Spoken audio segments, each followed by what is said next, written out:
Hello, fam, and welcome back to another edition of George's Corner. I'm your host, George Lee Jones. Let's get started. I believe this is the first time that a subject that I initially was going to speak on has been preempted by another, and I attribute that to, of course, you guessed it, divination. The subject of today's topic is: are you having a hard time differentiating obligation versus priority? Again, are you having a hard time differentiating obligation versus priority? And let me help you with that so you know the difference between the two. An obligation is something that you're morally or legally bound to perform. Okay? You're morally or legally bound to perform, such as a man or woman paying child support, man or woman paying alimony, or whatever type of financial obligation that you may have, that it's a legal precept.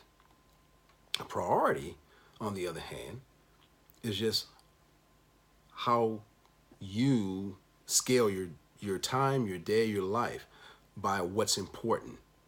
So again, an obligation is a moral or legal situation you're bound to, whereas a priority is just the importance of things in your life. And what I discovered in both of those situations, love is not necessary. Go figure that. Love is not necessary in either one of those things. However, I would like to think that in priorities, that love would be. I want to talk to you today about this because I've been listening to people talk about simple things in their life, such as something as simple as losing weight. And they say, well, it's my obligation to be healthy. Well, yes and no. It can be your obligation if you're trying to fulfill your legal duty to maybe your children or whoever depends upon you financially. Let's face it, if you die, that obligation goes away. There's nothing that can be done there. Now, if you're really trying to bring love into that picture, then it becomes part of your prioritization, which means you place a high importance on your health because of the factors in your life that you either like a lot or you love or you have some sort of emotional attachment to. It's probably the better word, emotional attachment to. I'll give you an example of something because I came across this with some people just recently, and if I'm stepping on anybody's toes, good, because maybe you need to hear this. The example I was given was a young lady was saying that she was seeing a guy who was so busy with work that he can only give her maybe 1 or 2 days out of the week to possibly see her, connect with her, have a conversation, meet up. You get the point. So she asked me, what did I think about that? And I said, well, honestly, I said, again, you're not an obligation because he doesn't owe you anything morally or legally. She goes, true. I said, and if I have to be honest with you, you're not very high on the priority end because what's really important to him, it sounds like to me, and I'm trying to look at this from the best possible scenario without putting in my own personal views of what I think he's doing.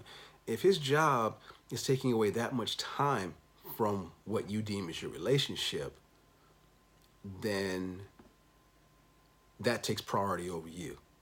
Meaning he loves or puts more attention to his work than he does to you. Now, for those of you who want to disagree with me on that, that is your prerogative, and I have no problem with that. But as I was saying to this young woman, in my estimation, and for me personally, I prioritize my life by what's most important to me. And if she says she's only getting 1 or 2 days out of the week with him, then she's pretty low, as far as I'm concerned, on the priority board. You make that determination yourself. Now, something happened personally with me. I ran into a friend recently, and this individual said to me, he says, "Hey, man," he says, "I've been thinking about you. You've been on my mind. I've been meaning to call you." I said, "Great. Well, just pick up the phone and call me." Okay, I'll do that. Time goes by. I pick up the phone. I call this individual. Say, "Hey, how you doing? Just wanted to catch up with you. It was great seeing you the other day." And the first thing that pops out of this individual's mouth is, "Oh, you know what? I've been meaning to call you." I said, in my mind, I didn't say this, but in my mind, I'm thinking, well, that's just guilt speaking. Because the first thing this individual said was, "I've been meaning to call you." And I said, "Hey, don't worry about it. I'm calling you now." I said, "However, I want to challenge you on something to think about before you say this to the next individual that may not be so inclined to be honest and upfront with you as a friend. Let's just put it this way. Maybe it is true. Maybe it's been on your mind. Maybe you've been meaning to call me. However, I'm not one of your priorities." And this individual, he was a little miffed by that. And he said, "Well, how are you going to tell me?" And he got emotional about it. That's the word. He got emotional about it.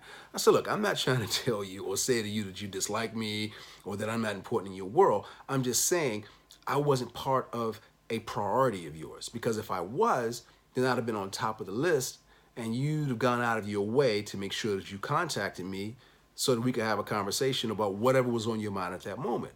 But obviously, other things took precedence." I said, "That's all I'm saying. I'm not saying that I'm any less than or whatever the case that you were trying to make this out of. I'm just saying that on your list of things to do, people, places, and things, I was not high on that list.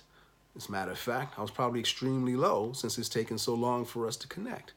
That's all I'm saying. So in the future, rather than waste time with trivialities, telling people that you're thinking about them or "I've been meaning to call you, but you beat me to the punch," first of all, it's not a competition. And as we've discussed in earlier shows, where do we live? We live in creativity land. We live in happy land, which does not allow us to be competitive. Okay? We don't live on the competitive plane. We live on the creative plane. So I'm not going to belabor this, talk much more on it. As I said, it preempted another subject that I wanted to discuss with you today. However, that'll, again, it wasn't priority for today. It'll take place at another time. But I wanted to make sure you understand how to differentiate obligations versus priorities. Again, your obligations are your moral or legal contracts or situations that you're bound to. Usually involve some type of finances, possibly. Your priorities are a list of whatever's most important in your life. And again, neither require love, although I wish you all would put love into those things, because if love isn't evident, then fear makes a home. Again, if love isn't evident, fear will ultimately make a home there. That's all I have to say today, family. I love you all. You know this.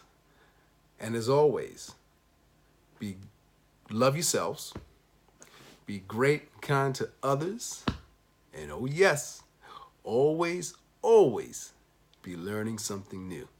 Till next time, fam, I'm your host, George Lee Jones. Again, love you all. I wish you the happiest of lives. Take care. God bless.